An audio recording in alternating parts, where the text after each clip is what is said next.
Today we want to break down 10 ways for you to grow on any social media platform. I realize that all social media have certain principles that they work across the board, and these tips will help you to grow significantly faster. So let's dive right in. Now, the first one is post frequency. Now, a lot of people, they just say, hey, they might not be breaking the 200 view count because they don't have a specific hook, or you're not doing a specific type of video. When the truth, in fact, in my opinion, or in my experience, it was all about post frequency. Sometimes I was doing one video per week, or maybe one video every 3 days or something like that, or just basically posting erratic, posting in a non-consistent way, and I'm just basically chaotic. That is not the best approach for social media. For any social media platform that you're on, you need to treat it like a pet, like an organism. The more you post on that platform, the more your audience will realize what you're about. They'll realize what your niche is, or even if you don't have a niche, you're just finding your way, you will realize what video will work. Now, there's an experiment where a photographer split his class in two groups. One group had to take a picture every single day for a month, and then they present all of their photos, and they'll grade the photos accordingly. And then the other group was based on perfection. You had to spend the 30 days to craft the best image,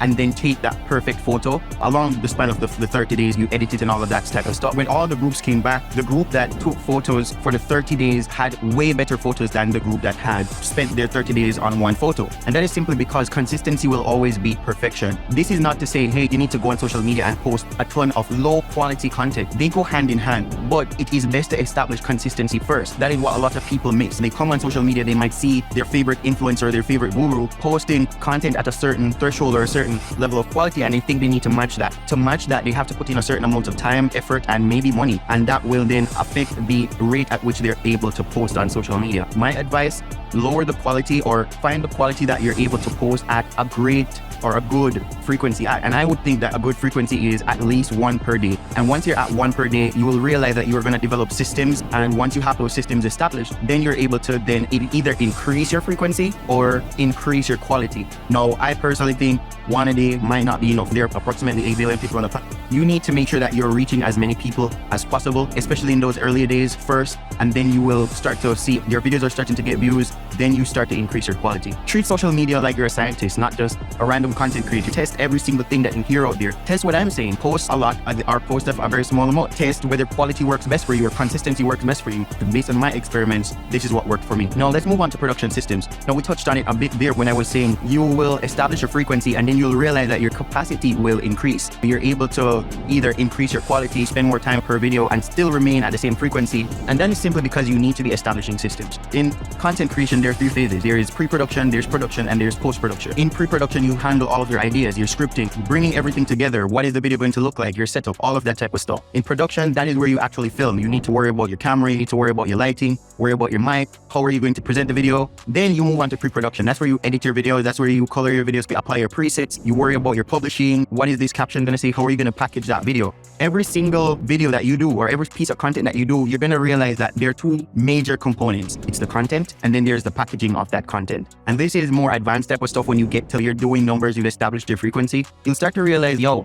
your videos are good. You know what you're talking about. You're really knowledgeable about it. Majority of people who watch videos are normally beginners. That's the truth. So you need to look at the fact that if you're at the point where you're going to start creating content, you're more likely more knowledgeable about this thing than a lot of people are, especially the people that are going to watch your videos. What you're saying is very important, but the way in which you package that, your thumbnail, your title, your description, your tags, all these things are very important. And we'll cover videos about that, how to really find the great balance between, okay, this is something that a lot of people are going to find interest in, and they will click on this, as well as, okay, after they click on this and after they found interest in this, what are they going to get? What is the value that they're receiving? What is it that I'm teaching them? So it's a great balance that you need to establish. But from establishing your frequency, you then need to focus on the systems. You need to have a pre-production system. How is it that you come up with ideas? You can't just think of ideas on the fly or see somebody do something and then copy that. I think that everybody should establish a system for how they come up with their ideas, what they're going to say and what they're going to talk about. That way you realize that you'll never run out of ideas. We did a video on establishing this type of system. It's called Never Running Out of Ideas. You can find it in the card right here. Everybody should have a pre-production system. You should have a camera setup. You should do multiple pieces of content in one setup. We'll talk about batch filming on our channel. It's very important. Saves a lot of time. And post-production system, the way in which you edit. You're not going to edit every single video extremely different, or else you're going to see that you're taking a lot of time.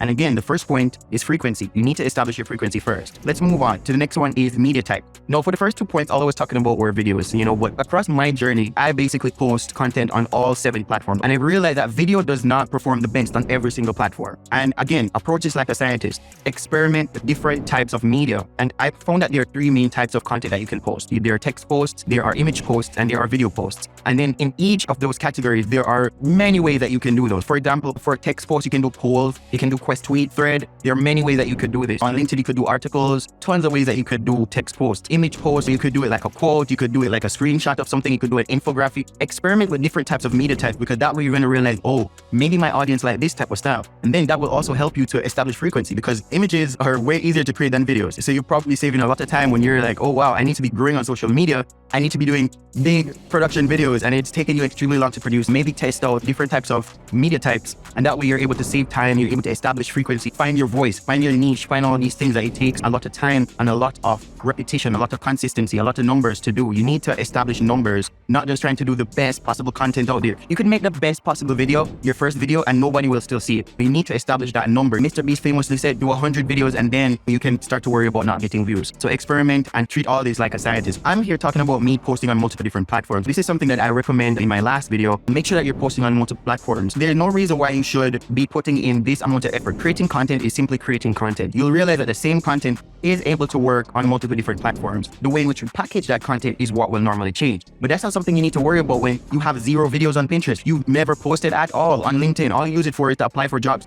No, you need to be posting on multiple different platforms. And one of the reasons why that is important that I want to cover here in growing on social media is cross promotion. All of us probably had this one social media platform that we really love, and we spent a lot of time on it. For me, it was Instagram, and I was able to reach 10,000 followers on Instagram in the earlier days when I had a different company. And when I started going on other platforms, I started realizing, wow, I have to put in that same amount of time, that same amount of effort. I should then use my Instagram that is already at a nice size to promote other platforms. And that way I was able to grow on these other platforms a little faster, because now I have Instagram helping me use my Instagram stories to promote my long form videos on YouTube. And you need to be having these types of links. And that is why it's really good to be posting on different platforms. You're able to establish a connection between this type of content that create long form videos for YouTube. Then I'm able to cut that video up and make it serve for LinkedIn, Twitter, TikTok, Instagram. And I'm changing the packaging on these videos. And then I take the content from these smaller clips and I turn them into probably like an image. And what was the main sentence that I said in this video? I turned that into an image. What was the main idea here?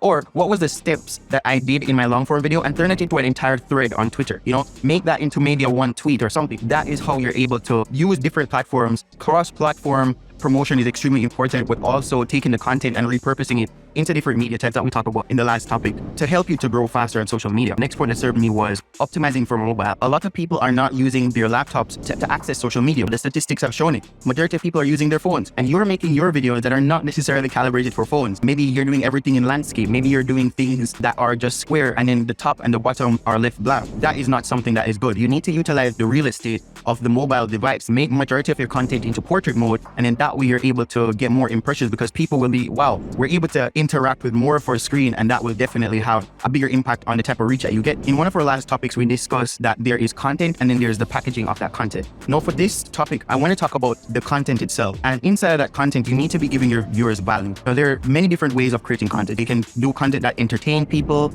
but I think, in my opinion, in every piece of content, there needs to be value. You need to give something to your viewers. You need to make sure that they're able to learn something or leave with something that they never had before, feel something. And that is all about value. Alex Hormozi, this really cool guy in business, he talks about what the value equation is. And that value equation is showing on screen right now. It's extremely important to understand what this is. You need to promise people something that is extremely remarkable. You're able to show to them like, this is extremely possible for you to achieve as well. It's not just, wow, it's an amazing thing. You're able to achieve this thing. And then you need to divide that by how quick they're able to solve that problem, as well as the amount of effort that they have to put into it. Now, breaking this down into simpler terms, you need to make sure that it is something remarkable. You need to make sure they feel as if they can achieve that remarkable thing.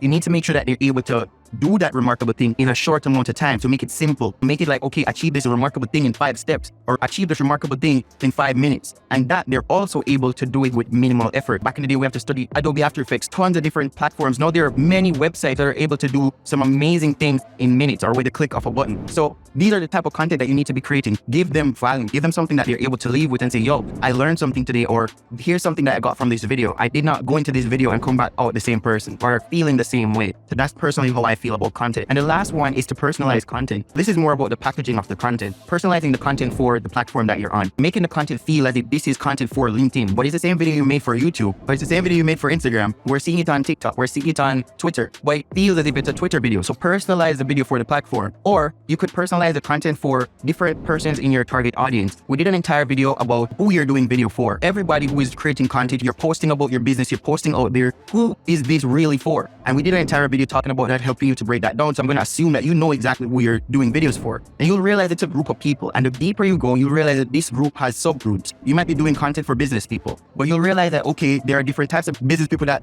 have small business. Business people have businesses that do like $1 million, or businesses that do accounting, businesses that do plumbing. If you are able to personalize your content to say, hey, this video is for content creators, this video is for YouTube content creators, this video is for YouTube content creators that have over 100,000 followers, and you continue to personalize your video, that will have more of an emotional connection with your viewer. If your viewer fits into that criteria, or they want to be into that criteria, they will pay attention to your video. And that will obviously get you more clicks, you'll get more views for your type of content. Personalizing content is extremely helpful. If you're able to tap into that from an early age, establishing yourself on social media and starting to say, hey, this is for carpenters, this is for social media businesses that are selling online or selling on Amazon or whatever niche you're in, niche down and talk to those people specifically and speak to different subgroups, you'll be able to get more clicks. These are the different ways that you're able to grow on social media. And if you follow all of these steps, I promise you'll be growing at a tremendous rate. With all of this said, you need to apply time. You need to make sure that you're maintaining your frequency and do all of this for at least 6 months. It's gonna take you a ton of time to do every single thing that I just said. If you're an extreme beginner, it's gonna take you a ton of time to do it. So spend the remaining 6 months to 1 year focusing on it, on putting all of this in place, putting in all of your systems, establishing your frequency, adding onto this, increasing your frequency or increasing your quality in all of these arenas. So thank you guys so much for watching, and I hope to see you in the next video.